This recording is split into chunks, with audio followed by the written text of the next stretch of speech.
কপলের কালো তিল পড়বে চোখে, ফুটবে যখন ফুল বকুল শাখে।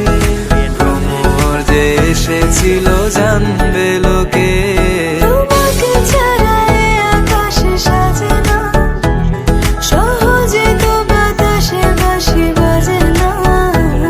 চলো না যে কথা তোমাকে শোনা, তোকে জানাতে জানাতে চাই আমি বেঁচেছি ভালোবাসায়। মনের কোণে আপন মনে ঠিকানা বানাতে চাই।